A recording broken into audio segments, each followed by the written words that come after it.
다 같이 사도신경으로 신앙 고백하심으로 3월 4일 월요일 아침 예배를 하나님께 드립니다. 나는 전능하신 아버지 하나님 천지의 창조주를 믿습니다. 나는 그의 유일하신 아들 우리 주 예수 그리스도를 믿습니다. 그는 성령으로 잉태되어 동정녀 마리아에게서 나시고 본디오 빌라도에게 고난을 받아 십자가에 못 박혀 죽으시고 장사된 지 사흘 만에 죽은 자 가운데서 다시 살아나셨으며 하늘에 오르시어 전능하신 아버지 하나님 우편에 앉아 계시다가 거기로부터 살아있는 자와 죽은 자를 심판하러 오십니다. 나는 성령을 믿으며 거룩한 공교회와 성도의 교제와 죄를 용서받는 것과 몸의 부활과 영생을 믿습니다. 아멘.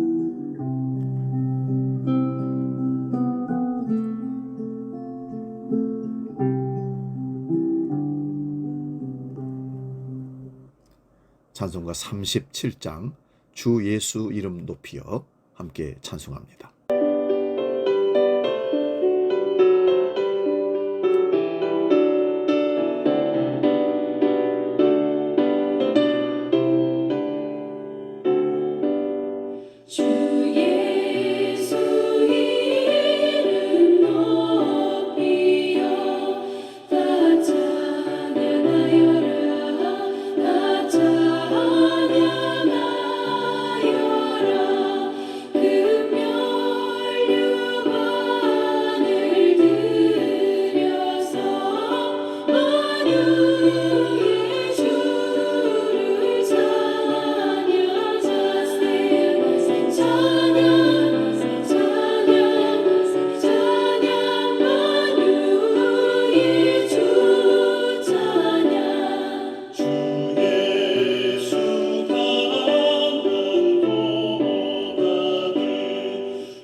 오늘 아침 우리에게 주신 하나님 말씀은 창세기 32장 27절 말씀 한 구절입니다. 구약성경 50면에 있습니다. 이 말씀 봉독할 때에 살아계신 하나님의 음성을 들을 수 있기 바랍니다. 창세기 32장 27절 그 사람이 그에게 이르되 내 이름이 무엇이냐? 그가 이르되 야곱이니이다. 아멘. 오늘 봉독한 말씀으로 내 이름이 무엇이냐? 이런 제목으로 말씀 상고하면서 빛과 은혜를 나눕니다. 내 이름이 무엇냐고 묻는다면 인간들은 모두가 다 내 이름은 땡땡땡이라고 천연덕스럽게 대답할 수밖에 없습니다. 그런데 내 이름을 누가 지어준 것이냐고 물으면 아버지가 지어주고 어머니가 할아버지가 할머니다라고 대답할 수밖에 없습니다. 그러므로 인간들은 모두 다 남들로부터 부여받은 이름, 그것을 나라고 생각할 수밖에 없고 이와 같이 내 몸이라며 내 마음이라며 남들로부터 듣고 비슷한 얘기들에 대한 기억들에 대해서 나 자신, 자기 자신이라고 생각할 수밖에 없습니다. 하나님은 야복강 나루토에서 야곱과 씨름하신 후에 야곱에게 내 이름이 무엇이냐고 오늘 본문에서 묻습니다. 그때 야곱이니이다. 하나님께서 물으시고 야곱이 대답합니다. 지금 야곱은 외삼촌 라반의 집을 떠나 형 에서가 살고 있는 고향으로 돌아가는 길입니다. 하나님은 그 야곱에게 내 이름을 다시는 야곱이라 부를 것이 아니요 이스라엘이라 부를 것이니 이는 내가 하나님과 및 사람들과 겨루어 이겼음이라고 창세기 32장 28절에 말씀합니다. 드디어 이스라엘이라는 이름을 야곱이가 얻습니다. 원래 야곱의 뜻은 붙잡다에서 왔습니다. 야곱은 아버지의 장자권도 미리 붙잡고 형 여세의 장 상속권도 미리 붙잡고 외삼촌 라반의 재산도 붙잡아 자신의 것으로 만든 얄팍한 사람입니다. 그는 붙잡은 것을 쟁취하지 못한 적이 없습니다. 어떻게든 자신의 것으로 만들었던 사람입니다. 그러나 에서가 살고 있는 가나안으로 돌아오는 길은 그렇지 않았습니다. 두려움이 몰려왔습니다. 형 에서가 400명의 군사와 무기를 갖고 야곱을 만나기 위해서 지금 다가오고 있다는 것입니다. 야곱이 형 에서를 만나야겠다는 그 시간에 야곱은 철저히 혼자였습니다. 죽이려는 형을 피해 20년을 살았는데 이제 에서를 만나야만 하는 그런 상황이 됐습니다. 야곱은 자신이 했던 짓을 형이 결코 잃어버리지 않고 있을 거라고 생각하고 있었습니다. 자신을 미워하고 복수의 칼을 갈면서 죽이려 할 것이라 생각했던 것입니다. 형을 만났을 때 어떤 일이 일어날지 두려웠습니다. 하나님께서 아브라함과 이삭에게 약속하시고 야곱에게도 동일하게 약속의 말씀을 주셨지만 에서를 만나기 전에 두려움이 엄습했습니다. 밤을 지내는 동안 야곱은 형의 마음을 달래기 위해 수많은 선물을 손수 준비했습니다. 준비한 선물을 세 부문으로 나누어 가게 했고 종들이 해야 할 말을 그들의 입에 넣어 주었다고 합니다. 이것만으로는 두려움이 가라앉지 않았습니다. 야곱은 밤에 다시 일어나 가족과 소유물이 야복 나루를 건너게 했습니다. 그럼에도 형에 대한 두려움이 결코 없어지지 않았습니다. 그때 하나님께서 친히 찾아오셔서 야곱과 날이 새도록 씨름을 걸어 주셨습니다. 야곱이 어찌나 붙잡고 놓지 않았던지 하나님께서 야곱의 허벅지 관절을 쳐서 어긋나게 했다고 합니다.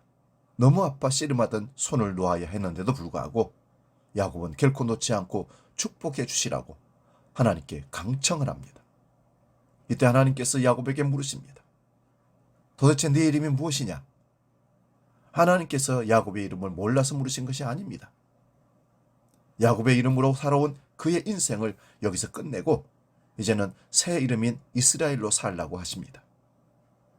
하나님께서는 형을 두려워하는 형편에서 벗어나게 해주시는 것이 아니라 야곱이 새 사람이 되어서 새 생활을 하도록 하십니다. 자기 자신을 의지하는 게 아니라 하나님의 약속을 믿고 하나님을 의지하면서 살게 하신 것입니다. 문제를 해결해 준 것이 아니라 내가 변화되어 문제를 바라볼 수 있는 시각과 눈을 주셔서 스스로 문제를 풀 수 있도록 지혜를 주신 하나님. 오늘도 하나님은 우리에게 물으십니다. 내 이름이 무엇이냐? 이렇게 물으시는 이유가 무엇일까? 지금까지 자신의 힘과 지략으로 살아온 날들은 아니었는지 돌아보라는 말씀입니다. 그리고 이제부터는 나를 사랑하고 구원하신 예수 그리스도에 의지해서 살라고 초청을 하고 계십니다. 오직 주 예수만 의지함으로써 하나님을 섬기는 생활을 하라고 명령하십니다. 오늘도 하나님 앞에서 자신의 실존적 존재를 파악하고 예수 그리스도만을 의지하는 저와 여러분 되시기를 축원드립니다. 기도하겠습니다. 거룩하신 아버지 하나님, 하나님 우리에게 너의 이름이 무엇이냐고 묻습니다. 그 말은 네가 살아온 과거가 어땠느냐, 지금 현재 너의 실존은 어떠하느냐, 너 형편이 어떠느냐, 어떤 모습으로 있느냐. 하나님이 우리에게 우리 실존을 묻는 물음입니다. 우리는 하나님 앞에 죄인이고 연약하고 부족해서 넘어지고 쓰러지는 하나님의 긍휼이 필요한 야곱과 같은 사람입니다. 고백할 수 있기를 원합니다. 주여, 우리와 함께 해주시고 우리에게 힘을 더하셔서 우리의 실존을 바꿔주시고 하나님이 기뻐하는 믿음의 사람들로 선신하며 이 땅을 살 수 있도록 은혜를 더하여 주시옵소서. 오늘도 야곱의 이름을 갖고 세상 것을 자기 것으로 취하기 위해서 욕심부리고 장기를 부리는 교만함 속에서 하나님을 의지하기보다는 자기를 의지하고 자기 경험을 의지하고 자기 지식을 의지하는 어리석은 삶에서 벗어나 전폭적으로 하나님만을 의지하는 믿음의 삶으로, 겸손의 삶으로 돌아서게 하여 주시옵소서. 주기도로 함께 기도합니다. 하늘에 계신 우리 아버지, 아버지의 이름을 거룩하게 하시며 아버지의 나라가 오게 하시며 아버지의 뜻이 하늘에서와 같이 땅에서도 이루어지게 하소서. 오늘 우리에게 일용할 양식을 주시고 우리가 우리에게 잘못한 사람을 용서하여 준 것 같이 우리 죄를 용서하여 주시고 우리를 시험에 빠지지 않게 하시고 악에서 구하소서. 나라와 권능과 영광이 영원히 아버지의 것입니다. 아멘.